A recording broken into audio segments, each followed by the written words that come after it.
In today's video, I discuss my biggest health fear for vegans, and it's not digestive issues. Roll the titles. For the record, I'm done trying to make y'all comfortable. For the record, you ain't trying to grow, then it's done for you. Hey everyone, it's good to see you again. If you haven't met before, then hi, I'm GojiMan. I'm a qualified nutritionist and soon to be PhD student. So before I jump into the video, just a quick reminder that I'm now offering the SIBO organic acids, stool tests and consults via my website. So if you have any health or digestive problems, then consider taking these tests, as they will provide a lot of very detailed information upon which you can start making informed decisions and then start getting your health back on track. And on that bombshell, to the video. So within your liver you have Kupffer cells, and these are specialist macrophages. So essentially these are specialist cells involved in the detection of bacteria, viruses and more importantly cancerous cells. So it should be no real great surprise for you to hear that if your liver is not functioning optimally, then you have a much greater risk or susceptibility for developing cancer. Now, as the video is titled, I want to give you my biggest health fear for many vegans today and why I believe that many vegans are leaving themselves wide open to cancer formation. So let's jump into it. Now, there are two ways in which a cell can die: necrosis and apoptosis. Necrosis occurs when a cell is damaged by an external force, such as a poison, a bodily injury, an infection, or getting cut off from the blood supply, which might occur during a heart attack or stroke. Apoptosis, on the other hand, is a programmed cell death to protect you from rogue cancerous cells, etc. Now, for many years, we were led to believe that the primary cause of cancer was faulty genes. But since our understanding of things like epigenetics has evolved, so has our understanding of cancer. And obviously we now understand that it can be genetics that loads the gun, but it's ultimately lifestyle that pulls the trigger. Yeah, I hear you say, but what has this got to do with me as a vegan? So let me explain. Now, we all know that iodine helps to make thyroid hormones, which helps to keep cells and the metabolic rate healthy. But there is much more to iodine than meets the eye. So iodine is pivotal for healthy breast tissue, ovaries and also testicles in men. And not many people realise that iodine also turns off gene expression in many forms of cancer. So for example, in breast cancer, iodine alters gene expression in the MCF7 breast cancer cell line. So quite simply, iodine will help switch off genes that are switched on for cancer. Not only that, if there is no genetic component to a cancer in a person, iodine can literally induce apoptosis cell death when cancerous cells are detected by your body. Now, it's obviously not the be-all and end-all, but if you look at countries with the lowest rates of cancer, such as Japan,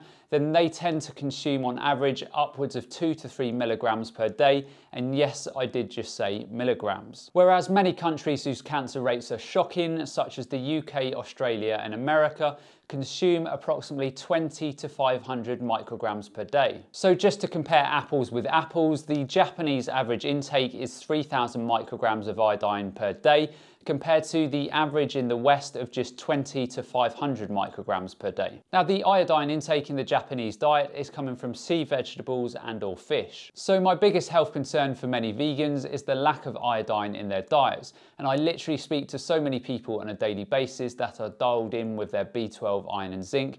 Yet I ask them about their iodine and they literally have little to none going into their diet. Clearly vegans are not eating fish, and I know very few vegans who are regularly consuming sea vegetables. So with this in mind, I believe many vegans are running a very real risk. Now, just before you race out and start loading up on iodine, you have to understand what you are doing and what your iodine status is. And to do this, I would highly recommend a thyroid panel, looking at your TSH levels, your T3, T4, as well as the reverse T3 and T4 markers. If you can, I would also do a urine iodine loading test.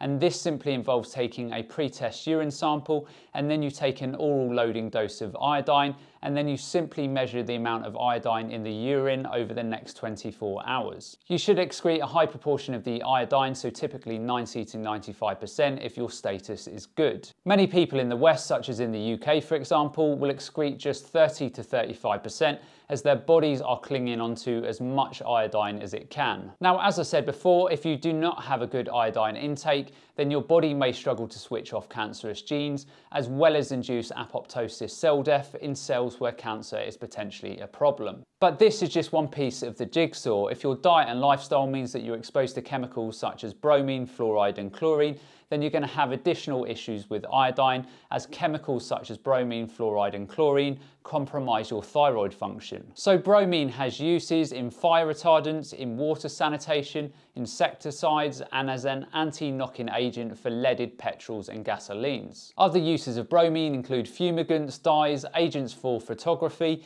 bleaching silks and fibres, and also in brominated vegetable oils. Fluoride is found in dental products such as toothpaste, tap water, processed foods, pesticides, teas, pharmaceuticals, Teflon pans, and many workplace environments. Chlorine is found in bleaches, swimming pools, many processed foods, and also tap water. So my biggest takeaway from this video is to do a urine iodine loading test and also blood test to look at your thyroid function if you have any number of the following symptoms. So tiredness, sensitive to the cold, depression, cognition issues, muscle aches and weakness, dry and scaly skin, brittle hair and nails, loss of sex drive, irregular or heavy periods, and also tingling sensations in either your hands or fingers. The thyroid gland is like the fuel pedal in your car. Too much gas and your body will become overtaxed, and too little and your body will become very sluggish. And if you discover you have thyroid issues, then obviously work with an experienced professional. And equally, if on paper you don't have thyroid issues,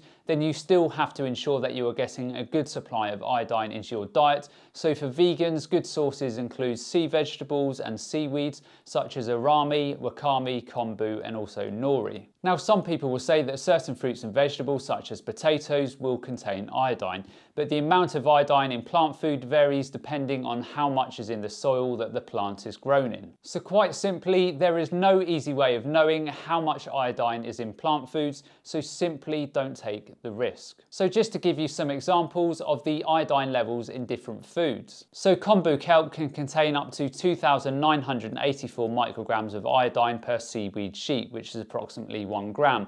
This provides almost 2,000% of the recommended daily intake. The iodine content in nori varies between 16 to 43 micrograms per gram, or about 11 to 29% of the daily value. There is approximately 71 microgram of iodine in 1/4 teaspoon of iodized salt, which is approximately 47% of the daily recommended intake. However, obviously salt contains sodium. So prunes can also be a good vegan source of iodine. So 5 dried prunes provides around 13 micrograms of iodine, or about 9% of the daily value. It's important you're getting sufficient iodine, and it's equally as important you don't overdo it, because it can be dangerous in high amounts. So quite simply, check your levels, and if you have an issue, then work with a professional. So that's the end of today's video. I hope you all enjoyed, and as always, remember to look after your body because it's the only place you have to live.